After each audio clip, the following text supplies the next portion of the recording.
Dito ang harap, panang. Wala kayo. Ako si Maria Clara de la Sanz, o mas kilala bilang Maria Clara. At ako ay may isang anak ni Don Jacob Santiago at Doña Pia Alba. Ivana, bakit ka umalis sa akin? Hindi ko alam ako na sa wala ka. Sabi na sa iyo. Hindi ko alam kung paano ito mamagitan. Iba. Pero paano kung aking ama ay gusto kayo sa akin? Anong gagawin natin? Ako ay sa tao. Pero siya ay meron mga paniniwala na hindi ko lubos ng kalawaan. Para mahal na mahal kita. Pero kailangan ko mag-ingat sa aking pamilya. Dahil sila ay may mga tradisyon at paniniwala na hindi ko lubos ng magawa.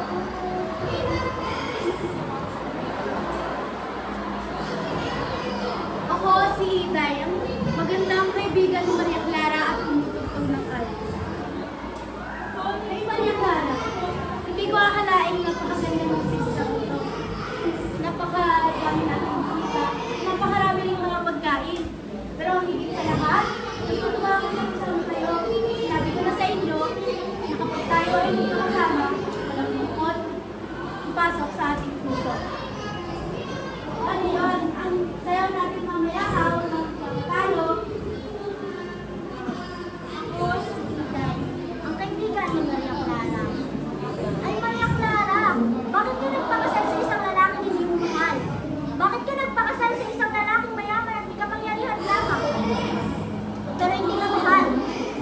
Ay Maria Clara, huwag ka magpakasal sa isang lalaking hindi ka mahal.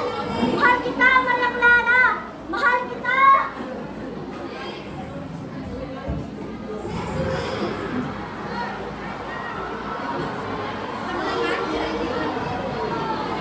Mag-ingat ka. Takpan mong mabuti ang mga balot na pangsiksik na nasa ilalim ng iyong mga paa. Dahil maaaring magbulos at pumasok ang buhay. Ang bangkang ito ay maraming butas. Mga binipili, huwag kayong mag-alala. Ang bangkang ito ay hindi maaano. Walang butas, kung hindi lima lamang, na hindi naman totoong malaki. Ako naman si Leon, kasintahan Mikay. Napansin niyo ba kung gaano kapayapa ang paligid ngayon? Parang napakalayo natin sa lahat ng mundo. Kahit gaano maganda ang tanawin natin sa iwasan, ang katotohanan ay mga bagay na hindi natin kaya takasan.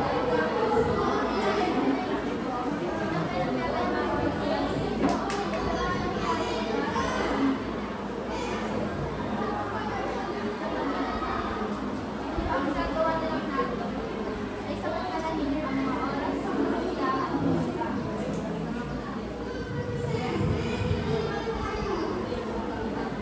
Si Don Quinto, ang pinsan ni Titia, at ipapapaya ng kabilang timo. Si Pieta et Disiplina, karunungan at disiplina.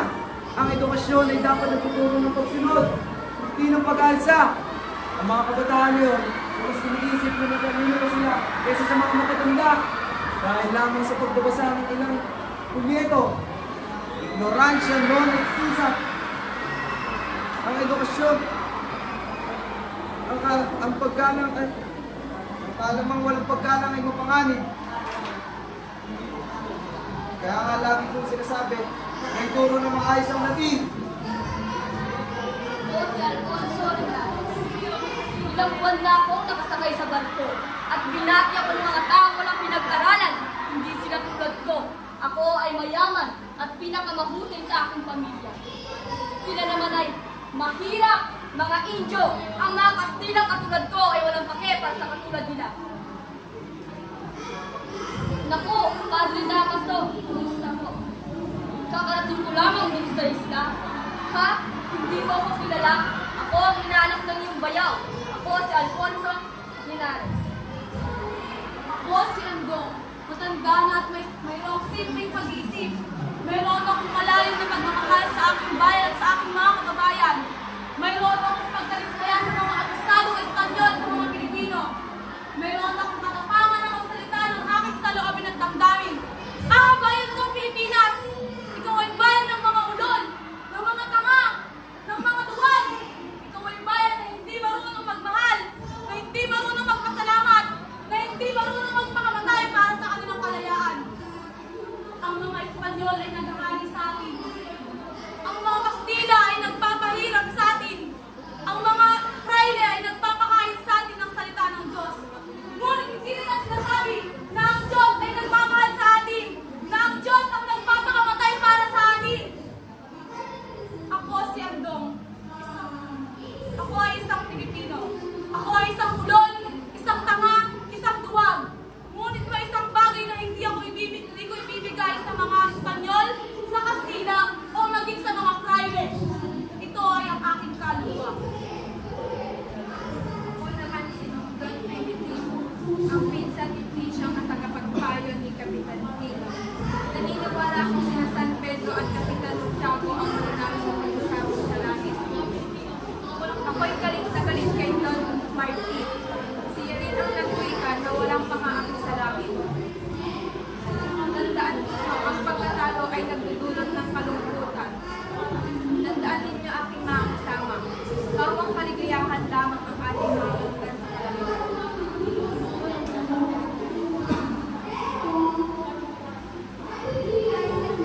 Ako, si Kapitan Paco, isang tulisan na tinuturing namin ni Elias. Elias, anak, ang gabi madilim, tulad ng ating kinabukasan. Ang pagiging tulisan, hindi ito ang sagot, ngunit ano pa nga ba ang magagawa ko? Protektahan ng mga inaapi, ang paghihiganti, hindi ito ang sagot, ngunit ano?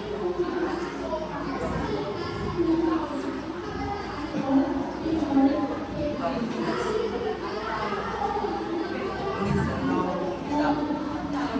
Saan ako kukuha ng lakas para kay Elias, para sa bayan. Kailangan kong manalig sa may pag-asa pa, na may liwanag pa, sa gitna ng pag-ibig.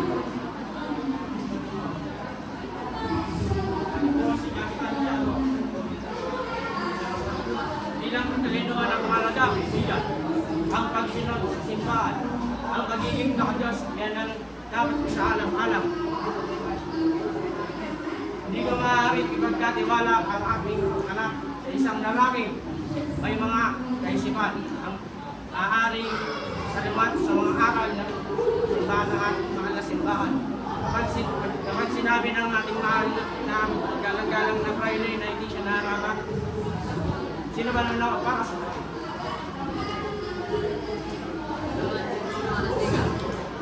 Kapitan, hindi ko gusto ang mga nangyayari sa ating bayan. Ang mga Espanyol ay nagpapahirap sa atin. Ako rin ang nasikat. Pero anong magagawa natin? Sila ay magiging kapangyarihan. Hindi ko alam, Kapitan. Pero hindi ko rin gusto na tayo ay magpapatuloy na mabuhay sa ilalim ng kanilang pangakit.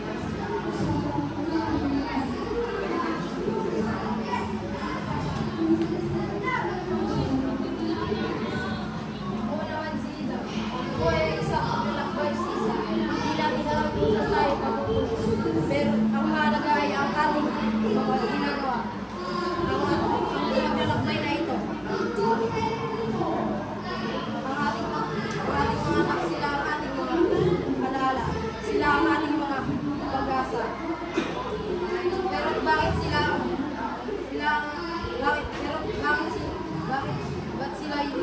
hindi natin naprotekta? Bakit sila napagbigayaan? Ang buhay ay isang paglalakbay, isa. Ang ating mga anak, sila ang ating mga gabay sa paglalakbay na ito.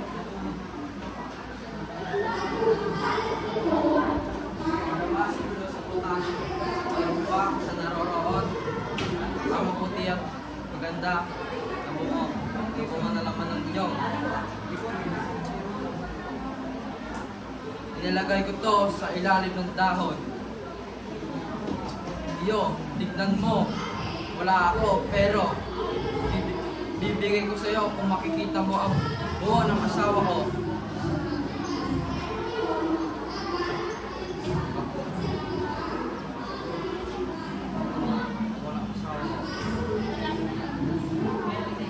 Kapag mabayaran na ako na may utang sa akin, daragdagan ko pa ito.